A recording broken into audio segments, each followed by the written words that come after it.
copy.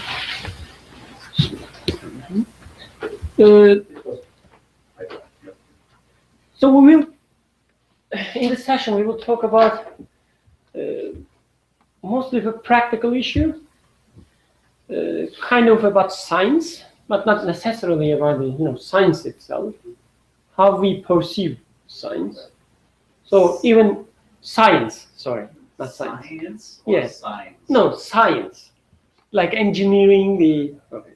Science. Science and science. Could we restart the recording? That feels pretty bad.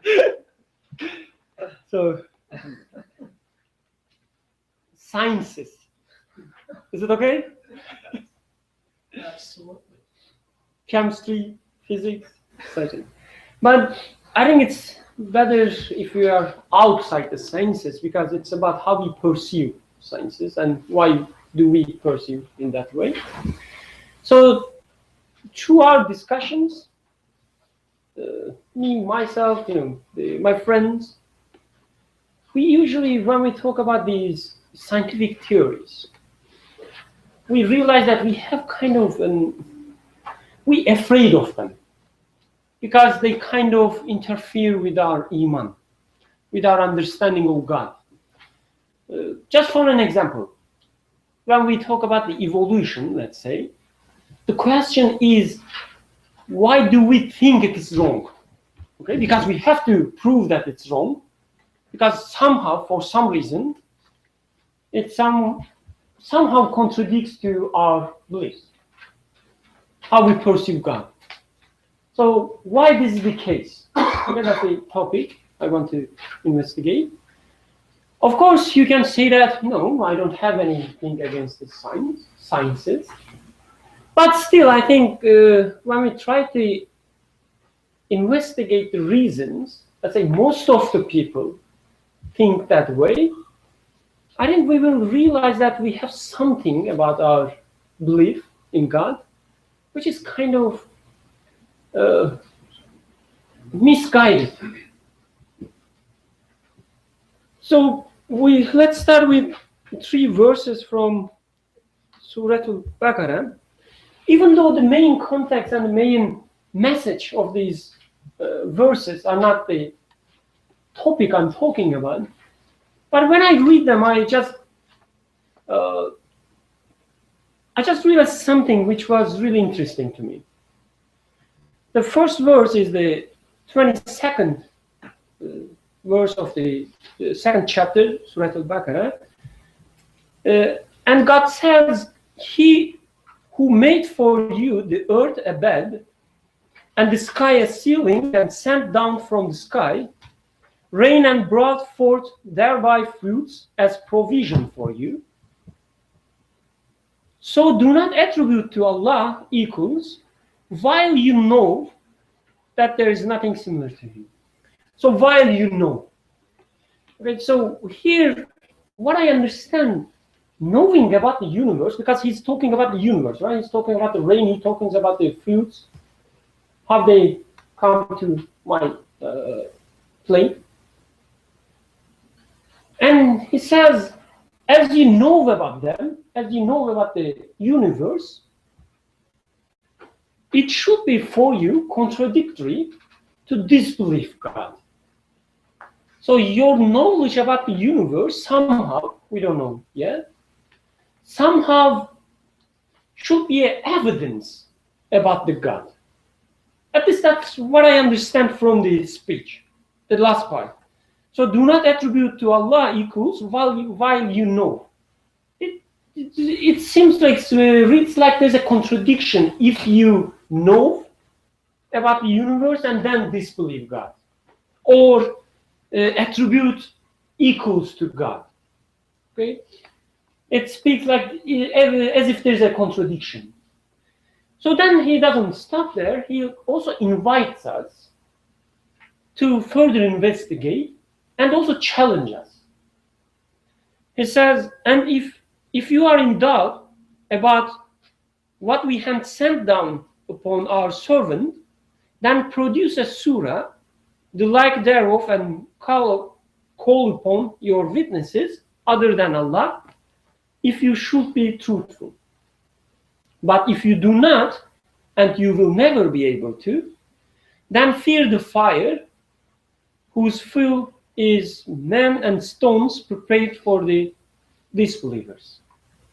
So again, I'm not saying that the main message of these verses is what we're going to speak of, what we're going to talk, but I think it's obvious that there's an invitation to investigate the universe, because I don't want to take the 23rd verses as when he says, produce a surah like the thereof and call upon your witnesses. Most of the scholars, they take it as, okay, if you are really think you are better than, or you can attribute some equal to Allah, produce a verse, like a poem, right? So you cannot produce a verse in quality as high as the Quran, just in a literal sense. But I don't want to take it that way. So what he says, if you think you can explain the universe better than I explain to you through Quran and through my servant Muhammad sallallahu alaihi wasallam, because he explicitly said, if you are in doubt about what we have sent down upon our servant, right? So it's not only about what is written there. He's not talking about the Arabic quality, the language quality of the surah, but the explanation. So if you can find a better explanation about the universe, what you observe around you, bring it. Give me the explanation. If you are pleased with that, okay, you're going to heaven. But if you cannot, and he says you won't be able to do that, then just believe, right? That's the message. And there is nothing else remaining. So I want to take these knowing about things and why it is supposed to increase our belief. I don't know if it makes sense, increasing belief, but at least why it shouldn't hurt our belief about the God as we know about the universe, as we more observe and observe. Because through our discussions, right, what we do, we always talk about what we observe around us. And most of the people think we just philosophizing things, right? We just talking nonsense. Who cares about what you are around? What do you feel? It's already written there, right? There is a God, believe in. Otherwise, he will punish you. But in Quran, God says, no. Look at their surroundings, right? These are my explanation for you. Try to understand them. And if you can find another explanation which doesn't include the God, him, then that's okay. But he says, no, that's not possible. You cannot find it. So let's, in the light of this understanding, let's go with some questions. So the first question, I'm sorry, can I make sure I understand Sure. the premise of what you're saying? The first part, the first verse, the second verse, both are saying that you're not expected to really know a lot about the universe, but just rather believe. No, what I'm saying, you are expected to know about the universe. Because he says, who made for you the earth a bed, and then sky a ceiling, sent down from the sky rain, brought forth thereby fruits as provision for you. He's giving all these the examples, right? He's trying to direct us to some point. He's saying that, look at them. Look at the rain. Look at the fruits. Understand them. Yeah. And then see that it is me sending down the rain for you. Right. So I think he encourages us to learn about the universe, learn about and when I say universe, I'm not using in a scientific sense. I'm just saying that know about yourself, know about your family, know about your feelings, know about your friends, know about your food you eat. That's what I understand from this verse. Okay. But what you're trying to draw our attention to is It's the opposite. What we do is the opposite. In real life, what we do, whenever we come up with an explanation about the universe, right? For instance, how a tree become a tree from the seed. Whenever a biologist, for instance, try to explain this, we react that, right? Yeah. We say that there's something wrong with that. There's one issue, of course, we all agree, the issue of language. Because all these theories, they usually try to neglect the God. But even if they try to use another language, let's say God creates seed, or let me give a simpler example. So most of us, or let's say most part of me, okay, against the evolution, because in the Quran, God says we created God, man. But seemingly evolution, the theory, says the man comes from primates. Okay, so it sounds like contradiction. Sorry, primates. Okay. So if man comes from the primates, then God didn't create them, right? That's the conclusion. That's the reason I react. He explicitly says we created man, so it can't be, coming from the primates. That's my reaction. So, but the same language used in some other theories do. For instance, I will go through. There are some physical theories saying that if I push this chair with some force, it moves. Nobody in this room will, I think, complain about that, because we all observe that, right? I mean, I push it and it moves. And the relation between the force and the amount of movement, let's say, or the speed, is fixed, kind of. There are some equations telling me if you apply this amount of force, it will have this amount of acceleration. Nobody complains about that, because we cannot deny it. What we say, okay, but of course God created me, God created chair, so there is nothing wrong with that. We can easily react theories like evolution. I don't want to go inside the details about these theories, but we usually disbelieve them, let's say, because we cannot observe them, so it's easy to react, right? Nobody can show us that there was a primate, okay, sorry, primate, and then human. Nobody can show us, so it's easy to say, no, it's wrong. So anyway, again, I'm not saying that it's true or right. Who cares? It's not our specialty. But what I'm trying to see, what are the real reasons, okay, we are afraid of such theories? May I ask a question? Sure. At the beginning, like you said that we're going to talk about why we are afraid of science. Mm-hmm. And in your first question, you are saying that why are we afraid of knowing the universe? Mm-hmm. So are you using this, like universe and science, like are they replaceable? No, what I take from science So like, yeah, science is a way to. What do you mean by science?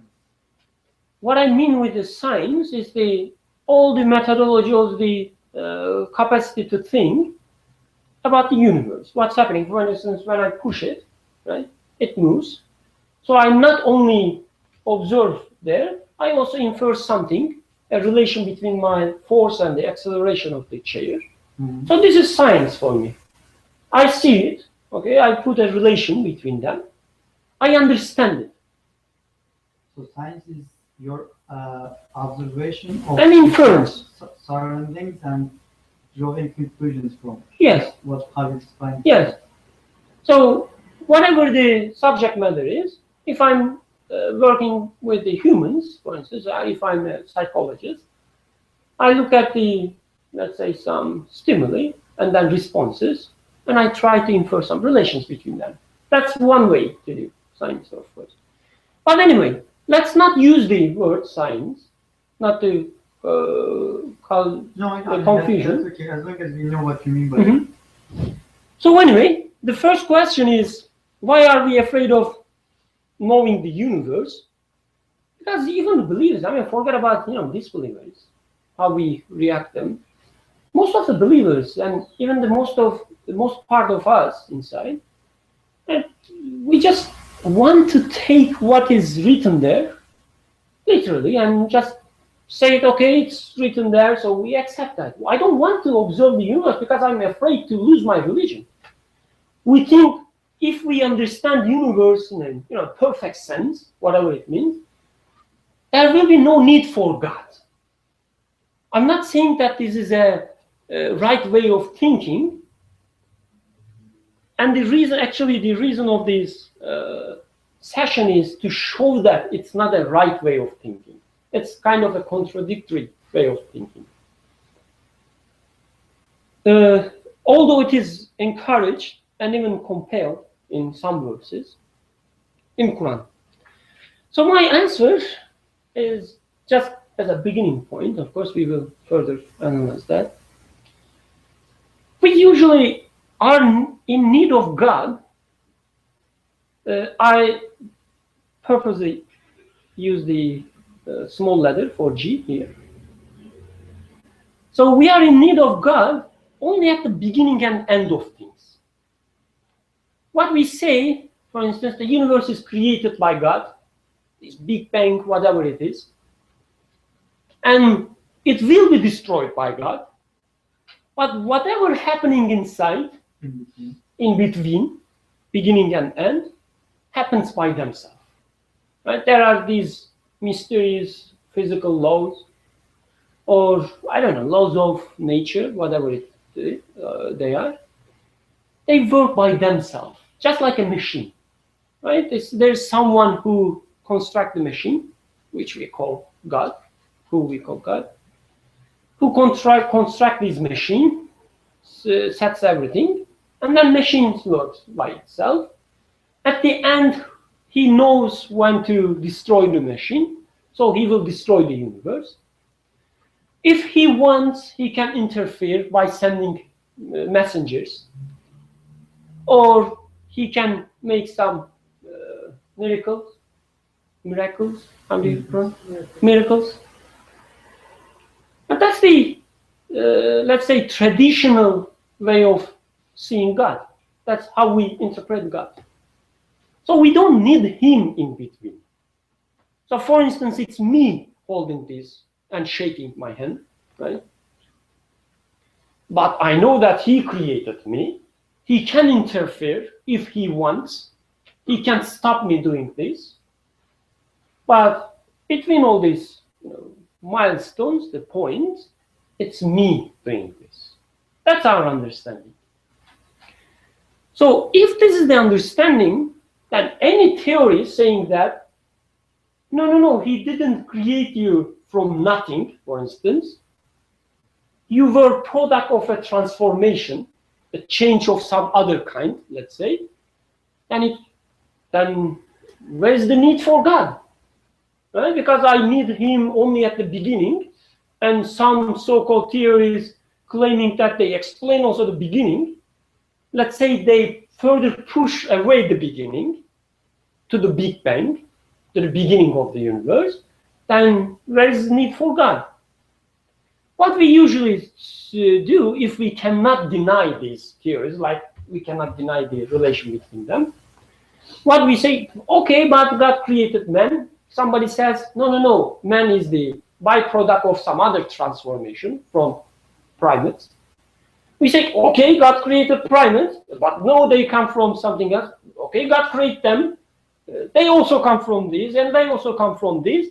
Okay, you're right, but God created the beginning. That's the traditional explanation.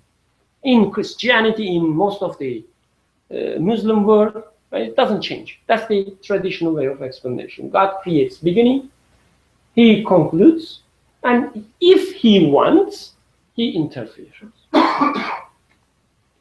So from this point, it's obvious why we are afraid of such explanations. The second question is, can any theory, which is again related, or their complex, the set of theories, the set of beliefs, whatever, set of explanations, on what is happening in the universe or how things are, replace God? That's the question. So again, we will see that all these questions are actually stupid questions. They're not even, they're just a bunch of words coming together. They don't even mean anything. They shouldn't mean anything. But unfortunately, we see that in our daily lives, they mean something. We even have some answers for them. So if we have, let's look at the answer. If we don't change our understanding of God, as we had previously, yes, they can replace. Because if you have an explanation for the beginning of a thing, and if you need God as only at the beginning, as you push away the beginning to the beginning of the universe, if you don't need a beginning for the man, for instance, because you can explain it from primates, you can explain the beginning of the primates for some other bunch of cells, and then single cells, whatever. You don't need God. That's true. We don't need the theory of evolution for it. I mean, we don't even need to evolution for this, right? Even some basic theories can replace God easily from this perspective. Just like laws of motion, the Newton laws of motion.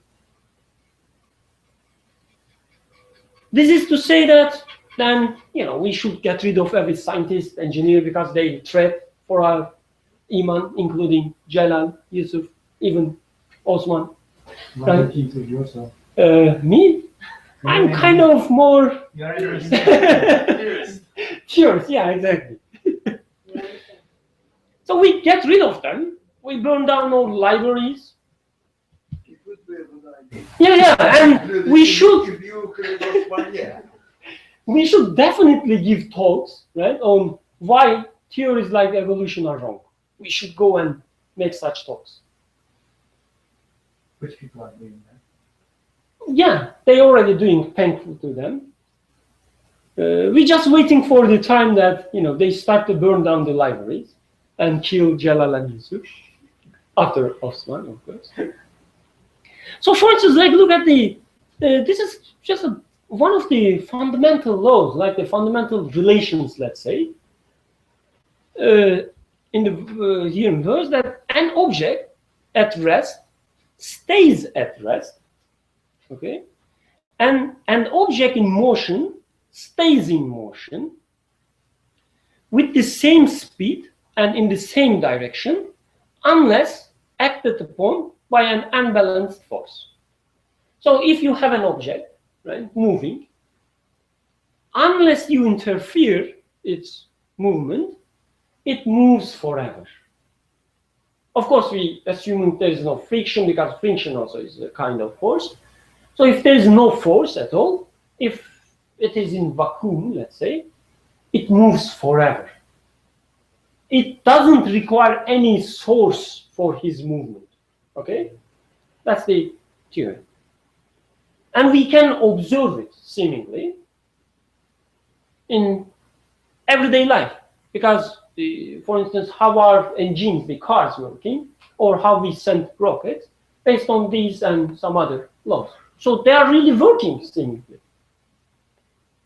But the point here, again, is God, or source, any source of force, let's say, is required only at the beginning, or he or she or it, whatever the source, can interfere in between, change it.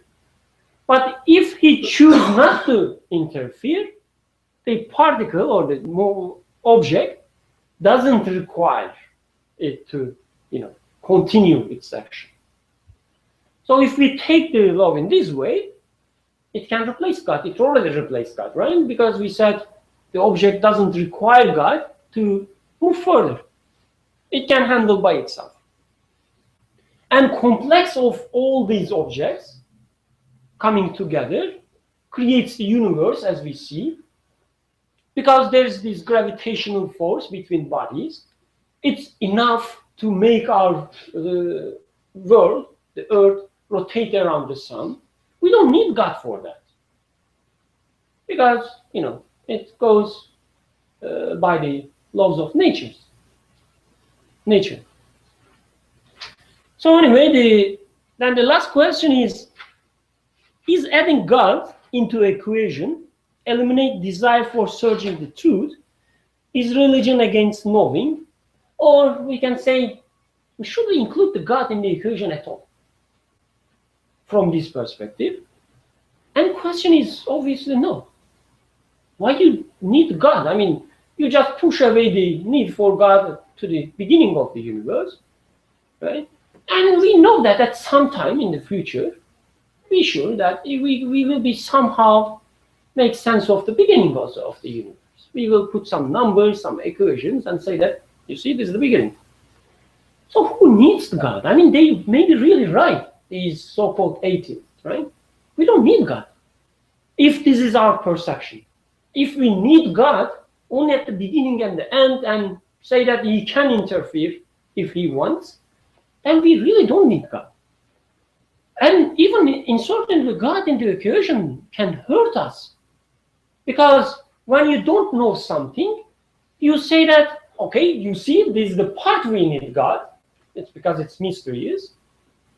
It eliminates your desire to reach the truth. Right? Because you don't explain it. You say that, okay, it's God's doing that. So it kind of just makes you comfortable. And you don't search for truth. That's actually the argument from the people calling themselves atheists. They think that when we insert the God in the equation, it's not innocent because it hurts our desire to reach truth. Whenever we insert God into the equation, we feel some gaps that we should explain. But just because we fill it with God, we don't explain them. That's the idea, and they're right. And maybe we should really get rid of God. I mean, we don't need it. So after this provocative introduction, this reminds me of the book that Mark Twain was mentioning, God of the Gaps. So, you fill the gaps. Go ahead. You fill the gaps. You resort to the supreme being only when you can't explain it for them. Is there really a book like this? I haven't read that one. Okay. I thought that was just a term or phrase coined for this issue. But maybe there's a book on it. Sure. No, I think it's everywhere. I mean, when we think about, for instance, spiritual inclining or spiritual life, let's say, what we usually think of miracles, right? I was walking on the street, I was that close to be hit by a car, and then suddenly some unexplained force take the car from here to there, and I was saved. Oh, thank to God. That's how we make connection with God. We need angels, for instance, like unexplainable creatures. Sorry? Who is right around us to make a connection with God. Whenever we see something, This video is publicly online. So, whenever we see something in our life or in sky that cannot be explained, make sense by scientists, for instance, we feel comfortable. You see, now explain this. This is done by God. If he wants, he can interfere the universe. He's showing his face now.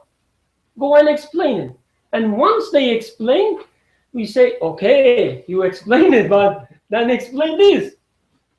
Then we need to find such mysterious things. So mystery equals to God. But in Quran, it says no, knowing equals to God. I mean, as you know, you come closer to God. That's what he claims. So let's try to see then what is the wrong with that.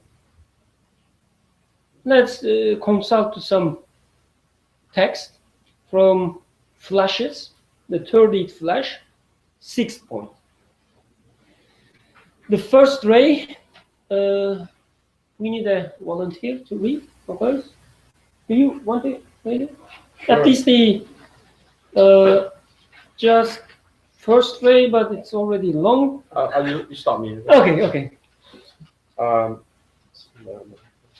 The universe's glorious creator is self-subsistent, that is, he subsists, continues, endures of himself. All things subsist and continue through him. They remain in existence and have permanence. If the relationship of self-subsistence were cut off from the universe for even a fraction of a second, the universe would be annihilated.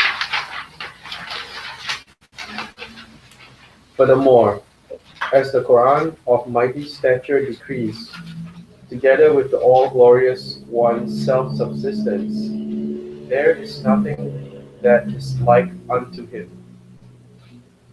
That is, he has no like, equal, peer, or partner in either his essence, or his attributes, or his actions. Indeed, it is not possible for the Most and Holy One, who holds the universe with its circumstances and functions in the grasp of his dominicality, and regulates, administers, sustains, and nurtures it with perfect order, as though it were a house or a palace, to have any like, equal, partner, or peer. It is impossible. We can stop here, I think. So let's look at the first paragraph. I think it's really important, the point. If the relationship of self-subsistence were cut off from the universe for even the fraction of a second, of course, I mean, it's not about the time period the author talks, it's about the smallest fraction you can think of. For even the fraction of a second, the universe would be annihilated. So this is, you see, this is a completely different way of looking at it. It's not like God creates something and then everything works by themselves. No, it says there is a continuous relation between God and the universe. And even if for a fraction of a second, if this connection is cut, then the universe will be annihilated. It ceases the existence. So let's go back to the point Brother Ali talking yesterday.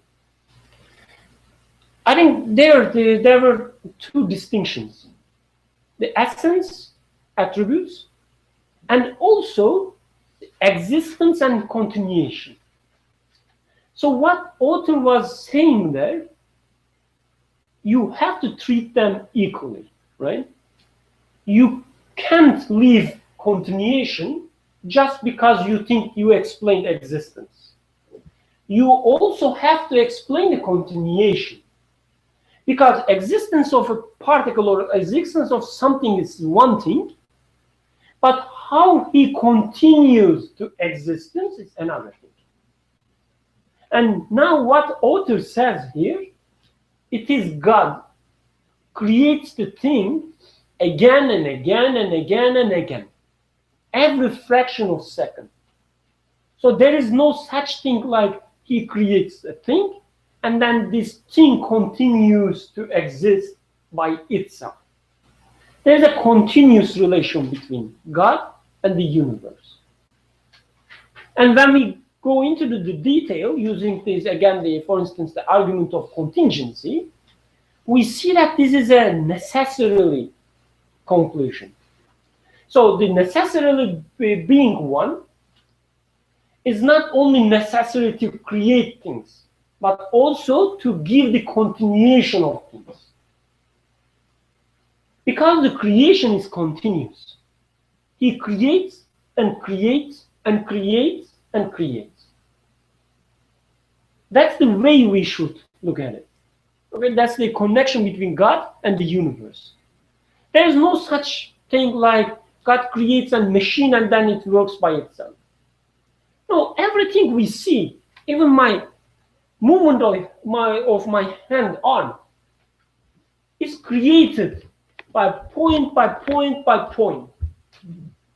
All this creation by itself is a message.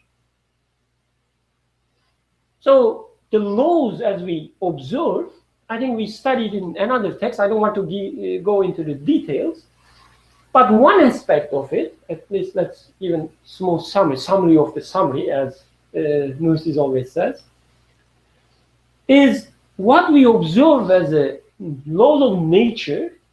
It's a reflection of the divine wisdom, or divine, another term I think, which is more suitable, not the wisdom, but let's say divine power. But it's reflection of a quality of the creator. So we need this reflection in the universe to observe these so-called natural laws.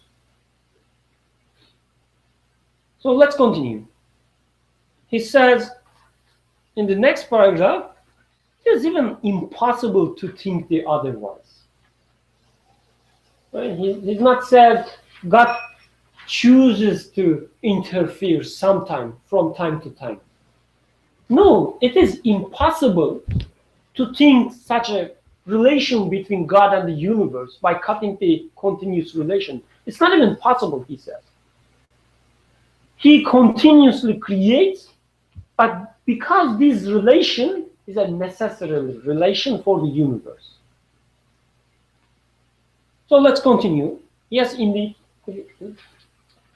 Yes, it is indeed impossible that the all-glorious, ever-living, and self-subsistent one, for whom the creation of the stars is as easy as that of particles, to whose power the greatest thing is subjugated as is the most minute, for whom nothing is an obstacle to any other thing, and no action obstructs any other action, in whose view innumerable individuals are present in the same way that a single individual is present, who hears all voices simultaneously and is able to answer the limitless needs of all simultaneously, outside the sphere of whose will and volition is nothing, no state, as is testified to by the order and balance of the beings in the universe, who, although he is in no place, is present everywhere through his power and knowledge, and although everything is utterly disdained from him, is utterly close to them, that he should have any like, equal, partner, deputy, opposite, or peer is not possible. It is impossible. His sacred qualities and attributes can be considered only through allegory and comparison. All the comparisons and allegories in the Risale Nur are of this sort. We can skip the next paragraph and go to the however. The next part, the other part. However, it is demonstrated with conclusive proofs in numerous places in the Risale Nur that nature is a divine art and cannot be the artist. It is a dominical book and cannot be the scribe. It is an embroidery and cannot be the embroiderer. It is a register and cannot be the accountant. It is a law and cannot be the power. It is a pattern and cannot be the source. It is a recipient and is passive and cannot be the author. It is an order and cannot be the orderer. It is a code of creation and cannot be the establisher of the code. We can start right here. The next two paragraphs is kind of about the proof of why the otherwise cannot be true. Okay, I'm leaving this part to you. I'm just trying to show the methodology, okay, the style we should approach. So he says that the nature is the art, but not the artist. So what does it mean? I mean, once we establish that there is a continuous creation in the universe and continuous stuff, a continuous link between the creator and the creation, a necessarily one, right? Then,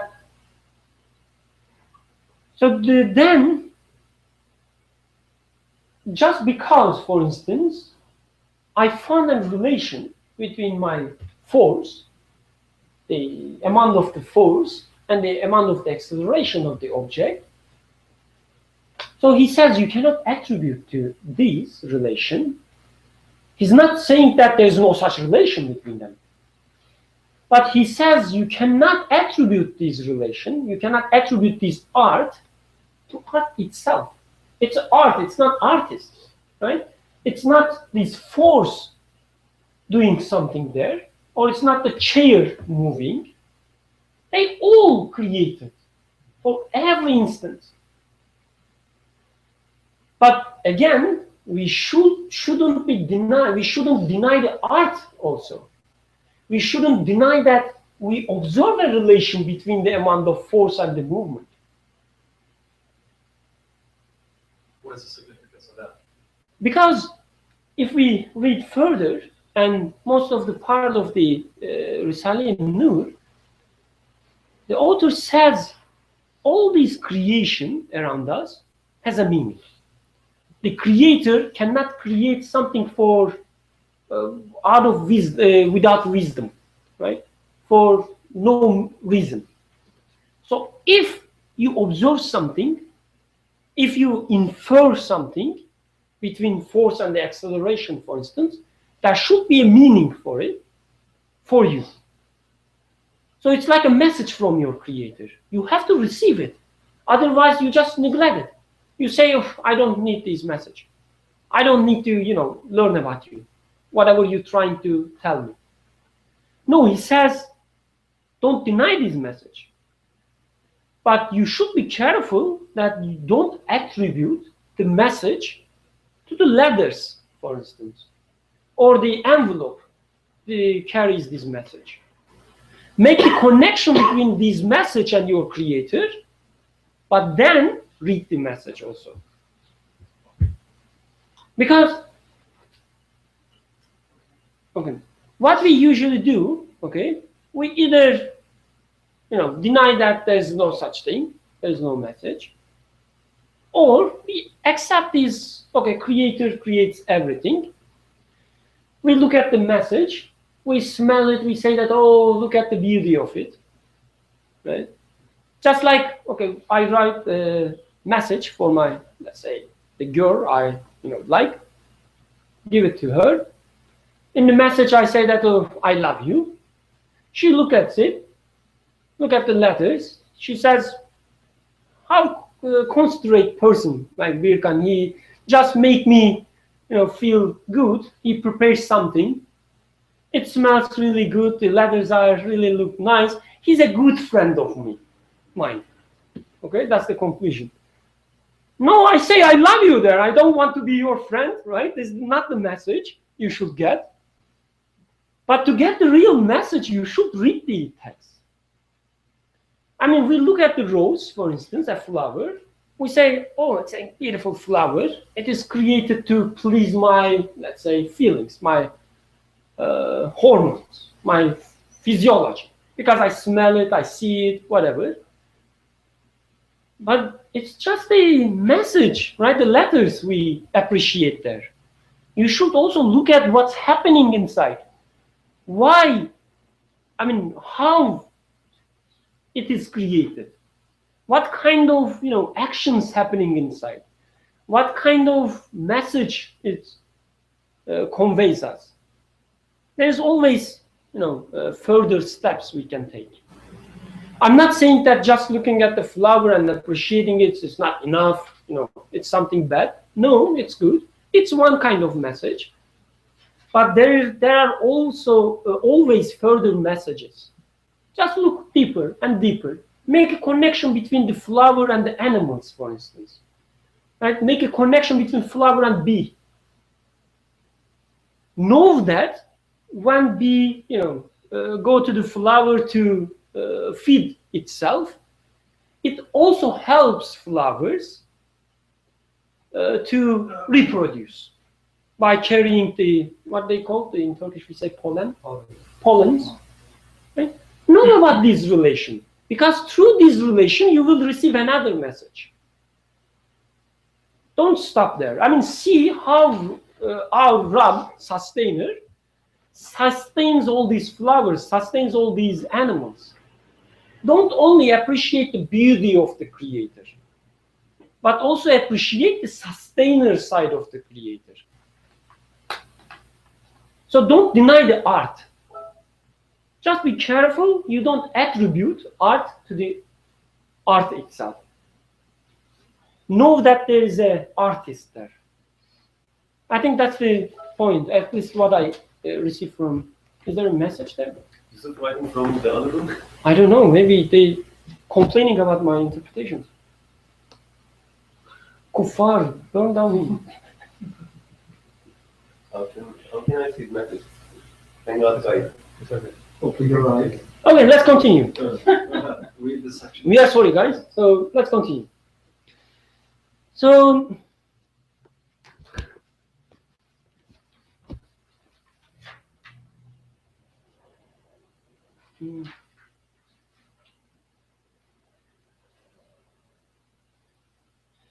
could we read just the last paragraph? So come and consider before the second tray. Next page. Yeah, just before the second tray, the last paragraph. So come and consider this complete and utter ignorance. So come and consider this complete and utter ignorance. For certainly the manifestation on particles has made that mass of particles into an orderly and magnificent army through the strength, power, and command of the necessarily existent one. If the commander-in-chief's command and power were withdrawn even for a second, that numerous, lifeless, unconscious mass would degenerate into irregular soldiers. It would altogether cease to exist. I think again, here the main point I receive is the order we observe in the universe is nothing but manifestations. Manifestation of the creator on these particles. Right? We see an order, we cannot deny that. We see and observe an order in the universe. And we should know that it's a manifestation of the creator, a continuous manifestation, never stops, of the creator. And then we should also appreciate this order. Otherwise, we just say that it's enough for me if I know he is the creator. But what about also he is the absolute powerful one? What about he is the absolute merciful one? What about he is the absolute glorious one, the absolute ruler? How I know them? You observe the universe. You observe that there is a rule, okay, in the universe, and from there you go to the cause. From effect, you go to the cause, and say that, oh, there should be a ruler. You observe the mercy in the universe in your family, for instance. Just look at your children and your wife or your mother, if you are single like me. I'm just giving the message and like that. Look at your mother and observe the mercy, okay? And from this observation, just ask, is my mother the source of this mercy? If she is, that should be really something interesting, because I'm sorry, but she's just a bunch of me, nothing else. How these, special organization of the cells producing this mercy. 50% of microbes, right? Yeah, exactly. Another issue. So it's obvious that you cannot stop there. So it's a direction, it's a guidance for you in the universe, showing another quality of the creator. Just follow it. Don't be afraid. Because once you make this continuous connection between your creator and your and the creation, there is nothing to afraid. Follow it. Follow the connection. Okay? Don't get afraid to observe the mercy. And I don't know if you are interested. I'm not saying that everyone has to be scientists. It's about, what we are interested or what we are given. Some of them should observe the beauty or mystery in the commerce, for instance. They should be a businessman. Some other people should observe some other mystery in the universe, and they become an artist, like a musician, right? Yeah, like you. Some others become, I don't know, painters. Some others become some other things. Because if I'm, let's say, a scientist, I cannot observe everything myself. I need also some other people to interact. So I'm not saying that everyone has to be scientist, but everyone has to observe. Whatever given to himself or herself should observe it, must observe it. So if you are, capable of observing the internal functioning of the body, then you become a doctor. Or if you are given some capability to observe the relation between notes, how they come together and become a song, then you become a musician and observe the relation between them. I mean, it's not my job to decide what you observe, but you have to observe. There are certain things in front of you, you should observe them and make sense of them. I have a question. In the first paragraph or the first ray, it says, if the relationship of self-subsistence were cut off from the universe, or even the fraction of a second, the universe would be annihilated. Mm-hmm. And at the end of the first ray, the last sentence says, if the commander-in-chief's command and power were withdrawn even for a second, that numerous lifeless unconscious mass would degenerate into irregular soldiers, it would altogether cease to exist.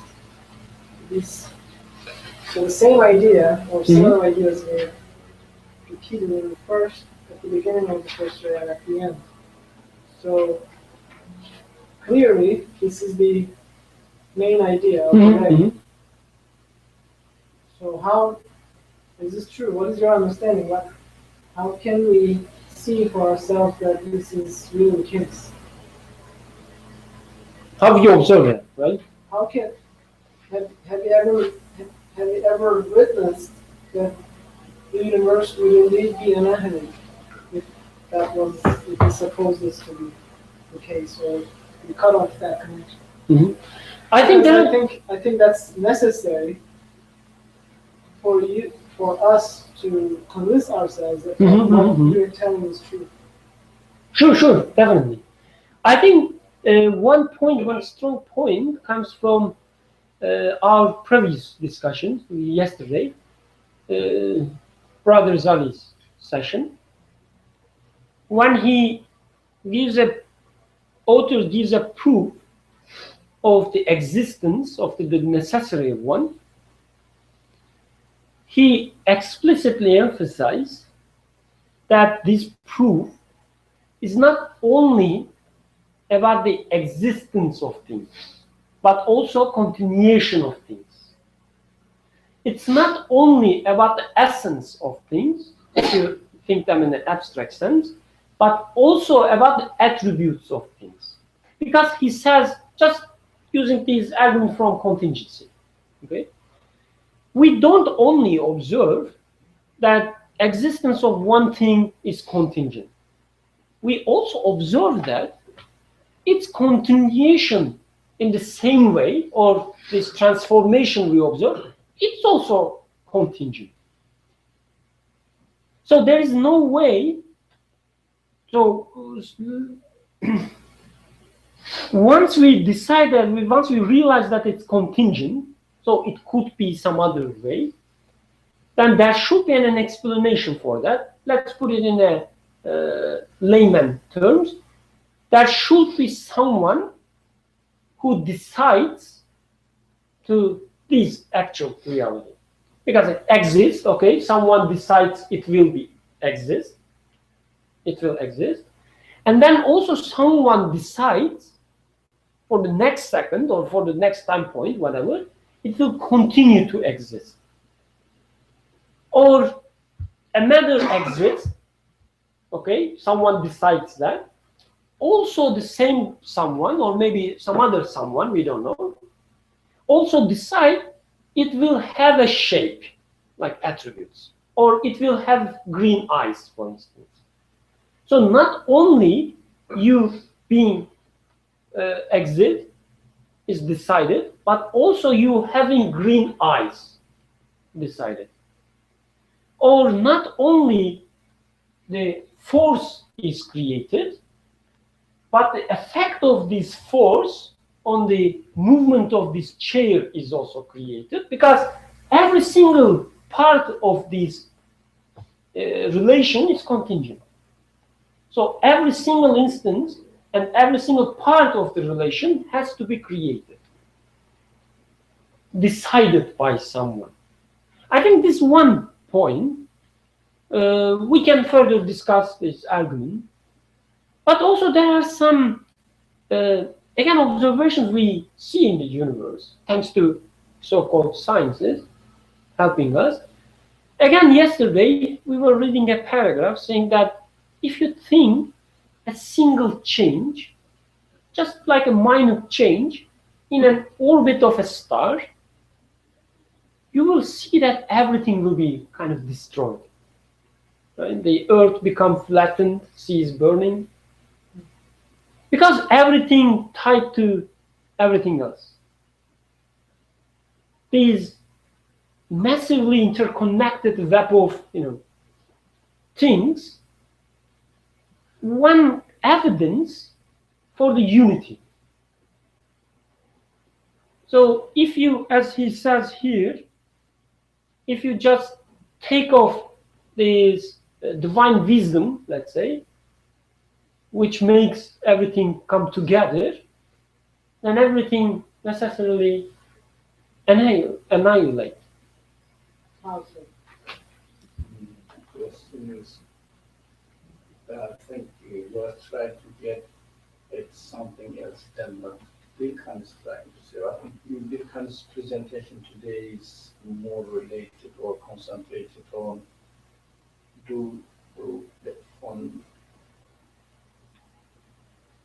not to ignore the order or what we see in the world and be satisfied with our understanding of God, which is based on the beginning and the end of the universe. It doesn't work. Mm-hmm. And this attitude makes the universe as it exists now redundant for us, which is not realistic, because the universe is not redundant. We are in connection with the universe, and we see the signs in the universe. We can interpret the signs. We are given the ability to question the signs. So we have to use that. Signs or science? No. Science. Signs S-I-G-N. manifested in the creation. Yeah. They are all signs. So what the sciences are doing, or the sciences are doing, just reading the universe, why are we afraid of them, or why do we oppose them? Because some of the people's interpretation of them may say that your belief in God doesn't make sense if we don't need it. That is their interpretation. Although this is they are free to interpret as they want, but we should not reject document the data they are using, because these data is out there and available for us too. Why should we reject them? I think that's your perspective. Exactly. There. You are rightly asking, how do we know that there is there's a creator, and how do we know that he continues to create, and he creates with different qualities, by manifesting his different qualities in the creation? This sounds as if we are accepting the creator and his qualities and then interpreting the universe. So because of the concentration of the subject that Gürkan is trying to convey his message, takes this side as if for granted, maybe refer to our yesterday's discussion. So we understood from yesterday's discussion, maybe plural discussions, that really the things need a creator, the things altogether need a creator. Otherwise, we cannot explain their existence. So if we combine two of them together, not only today's presentation, yesterday's presentation and today's presentation, if we combine two of them together, then we have to use a different language. I think this is a matter of language. For example, if God suspends his interference or act of creation, even for a fraction of a second, then the universe, all the things will cease to exist. It means they will fall into annihilation. This language is used for another purpose, because this text is taken from a part which is describing the sustainship of God. But we are using it for another purpose, so we have to change the language. So very simple to me, as I have been following. When I see the object, any object in the universe, if I don't explain its existence in terms or by attributing, in terms of, by attributing to an absolute creator, then I would observe in creation nothing. That is annihilation in my eyes, Yeah, it's in my annihilated for me. interpretation. Sorry? It's annihilated for me. No, it will be inexplicable for me to explain it. The existence of the object will be inexplicable for me. So, for me, I would say it shouldn't exist, because I cannot find any reason why this object shouldn't exist at all, unless I refer it to an absolute creator. Or why I should exist now. Sorry? Or why I should exist. Or anything, including you, everything.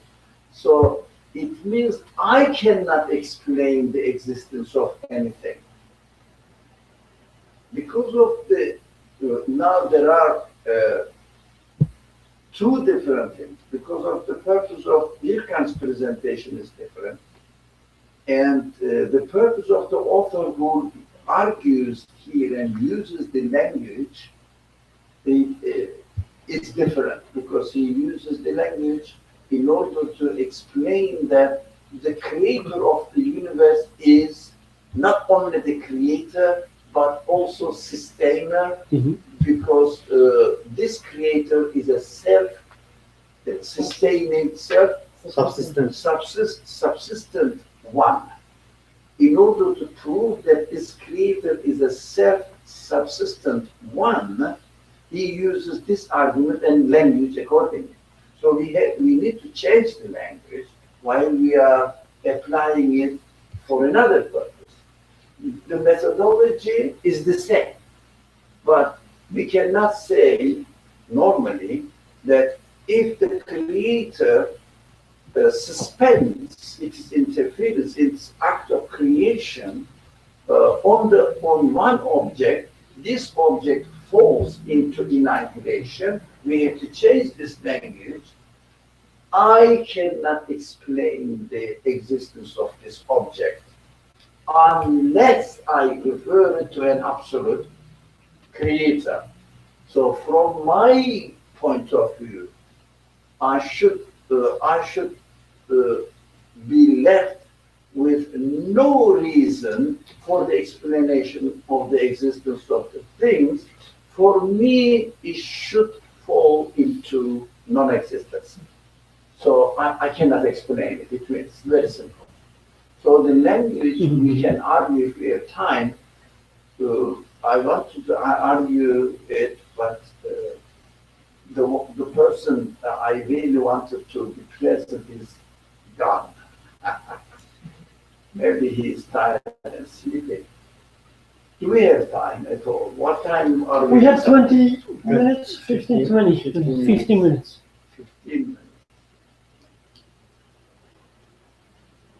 In the next session, moderator. Sorry? Maybe in the next session? Maybe because I wanted to have a serious discussion about the term. Very serious discussion. But not related to Birkan's presentation. But during the presentation, I noticed 2 times he used this expression. And I think we can discuss on it now. The time is mature. Time is right. But I don't know now or another time. So would you like to carry on? Yeah, let's finish this. We have 2 more sessions. One of is yours, and then it's free. I think we can maybe continue with the 4th session too. Mohammed is going to present also. Oh, okay. Awesome. So, again, what we try to do is just try to see what kind of perspective we should have when we make a connection between ourselves and the creator, or the creation and the creator. So again, the emphasis is, as you rightly pointed out, is the creation is continuous. We're not only talking about the creator aspect of the creator, and also the, as Brother Ali said, the sustainer side of the creator. And without the sustainer name or the quality of the creator, without understanding, without seeing it, the universe as a whole doesn't make sense. So we cannot claim to explain anything without referring to sustainer aspect of the creator. That's the whole point. So then, what we should do, I mean, let's say we establish this understanding, how we observe the universe then. But because some other people also observe, I was observing, I had been observing up to this point, let's say, before establishing this connection. So what should be changed then? So I think a small answer, just one, again, the summary of the summary, it's about in the third word, the second aim. Do you mind? Secondary? The second aim. Just skip the second grade. The last one. The transformation of particles. The transformation. The last page. Last page. Last page. I don't see second name here. Last page. Second it's aim. the reference. It says second aim. The transformation of particles are the vibrations and wanderings that occur while the signs of creation are being written in a book of the universe by the pen of power of the pre-eternal inscriber. They are not games of chance and jumbled, meaningless motion, like the materialist and naturalist fancy. For like all beings, every particle says, "In the name of God," at the start of its motion, and it raises loads infinitely exceeding its strength. For example, a seed the size of a grain of wheat shoulders a load the size of a huge pine tree, and on completion of its duty, it says, "All praise be to God." For by exhibiting an art that is beautiful and full of purpose, and a decoration that is fine and full of benefits, which astound all minds, it displays a work of art like an ode in praise of the glorious Maker. Look carefully at pomegranates and ears of corn, for example. That's enough, I think, since we It's don't. very good that you didn't give the example of Apple this time. So I think he here in this just a single paragraph he defines a methodology for us to follow. He says,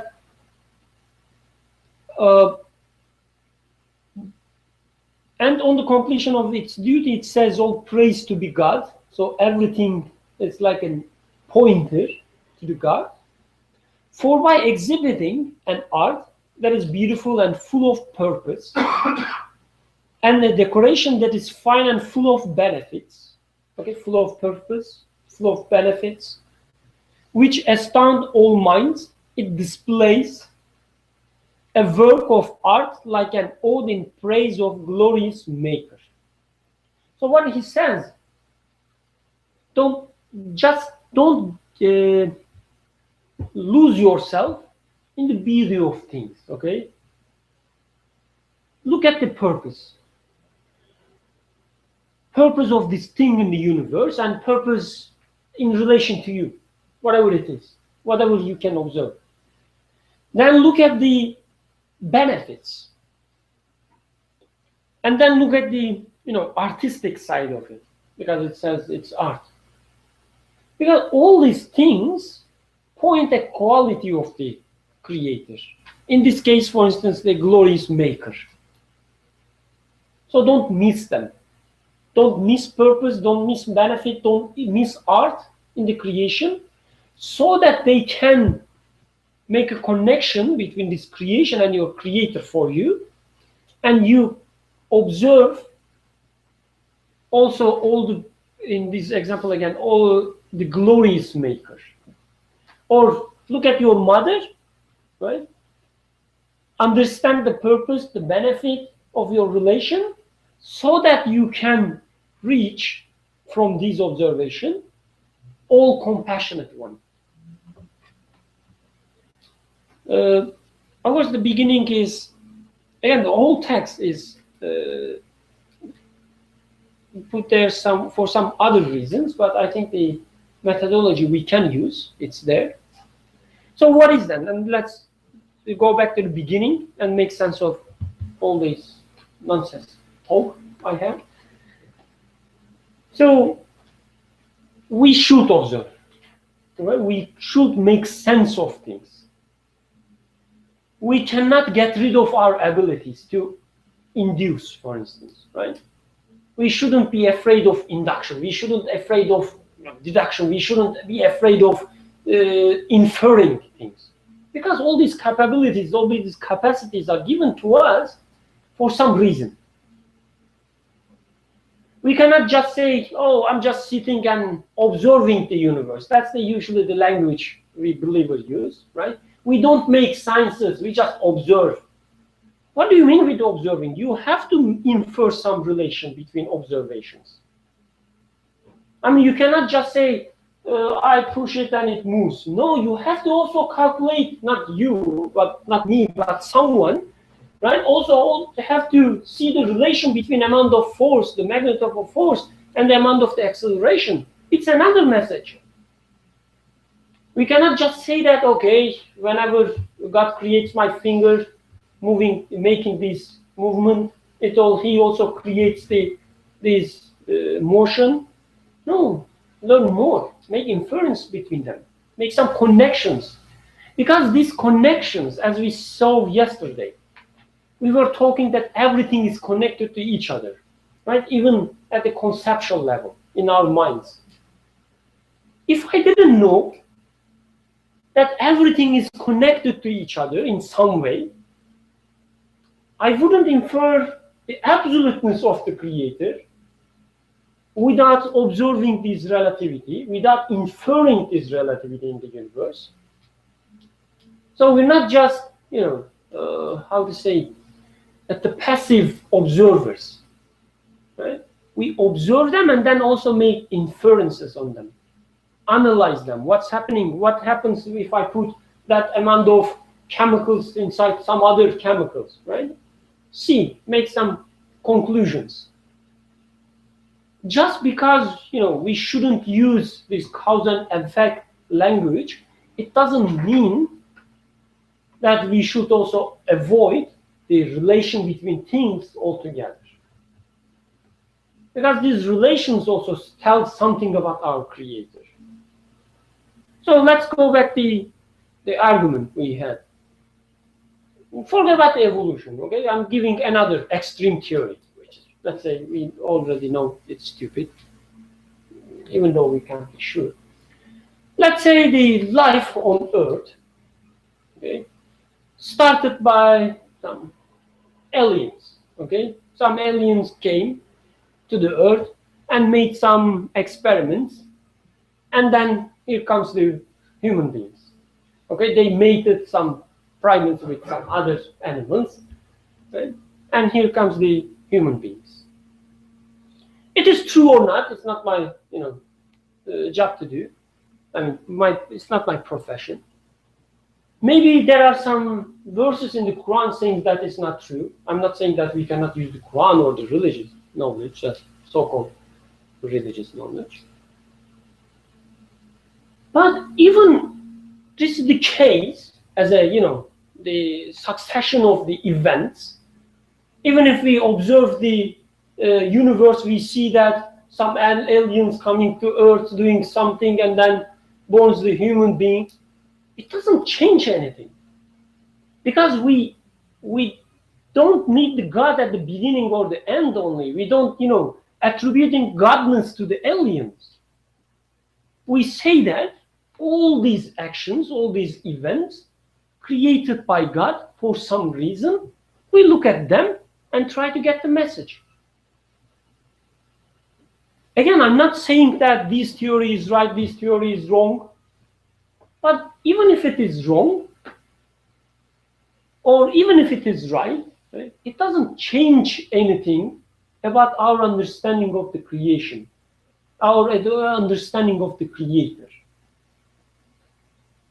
It only says this event happened in this way or not.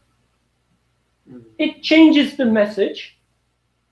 Because, I'm sorry, but it doesn't change because now the understanding of who your Creator is not only within the scope of originating creation and finalizing Exactly. creation.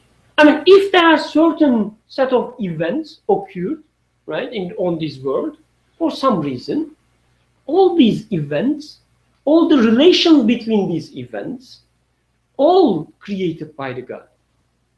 And everything we observe is message from God. So what we should do, just look at them, analyze and try to make sense if it really happened or not, or if it really happens or not, because sometimes I can also imitate these experiments, right? And try to get the message. What does it mean? What does it mean for me? Why it happens in this way? Can I ask a question? Sure. I kind of agree with you that we shouldn't shy away from the alternative interpretations of the existence. But you are not saying that when you talk about the other so-called theories, you are not claiming that they are not value-laden theories. They're just meaning that they're really just observations and not an interpretation. So we should take them. That's not what you're saying, right? No, what I'm saying actually, there is no such thing as isolated observation. Everything you do as an observation is an interpretation, it's an inference. Okay, so like we are aware that Mhm. like the whatever the theories that people like know or they may say hold, it is an inference and it is an interpretation of the Sure, existence. sure. I mean, what I'm saying, I don't care how people use this fact, right? The relation between the force and the acceleration. I don't care. I mean, it's their business. It's not my business how they interpret it. But it doesn't change for me if I really see that it's true, the relation between the force and the acceleration. It also doesn't change the reality of this relation if it is real. Do you want to put it in a plain language that I understand as far as your scope of your presentation is concerned?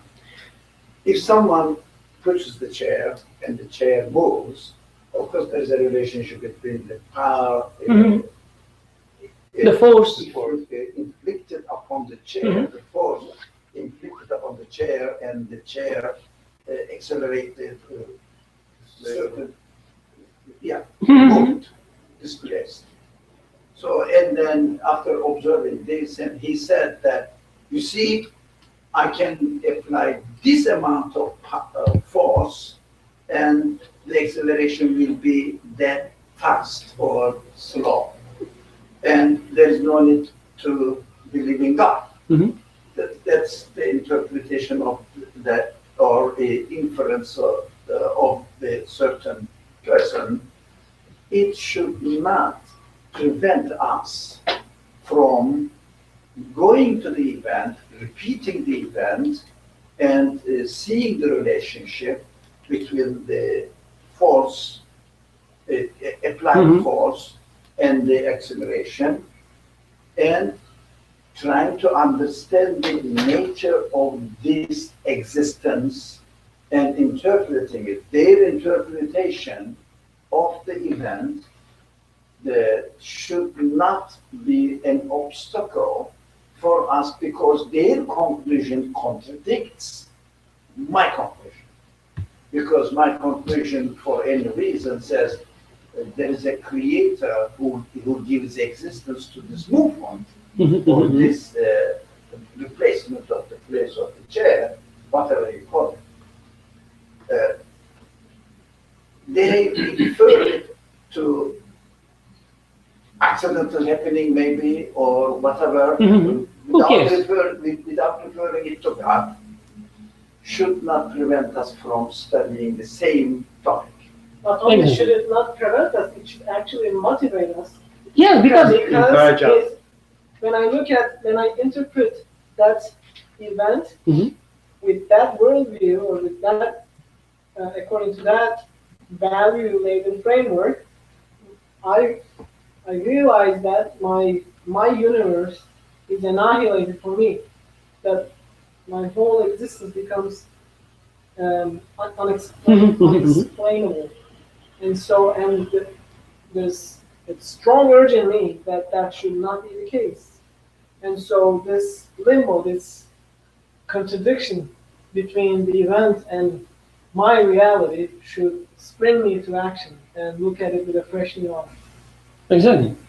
So going back to the first presentation, Haidar they present, and at the end of the presentation, I myself concluded that really a conclusion of an observation of the universe or happening anything, I have to conclude it for myself, and I have to be comfortable within my own being and confirm it as I feel it, as I experience it.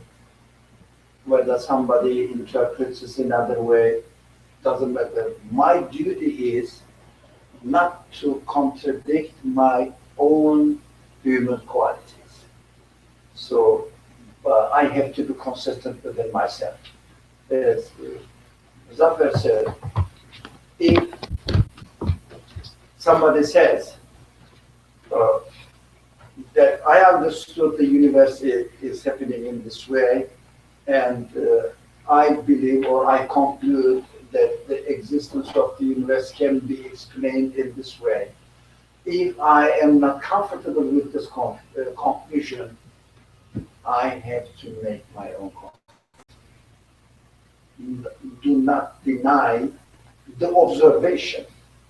I am not comfortable with the conclusion, the interpretation this gentleman, this person did. Should not prevent me from coming up or interpreting the same event in a way that will be confirmable or conform, that will conform my own nature. Yeah, because when you listen to that interpretation or look at the event in that light, attention is generated in you that didn't exist before, right? Now that you have that at the back of your mind that continues to bug you, it's like a call to prayer. Go investigate it and find out the truth.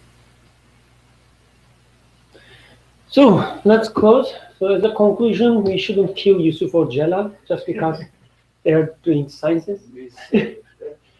But about the Osman, of course, we're not sure. He escaped because we knew that.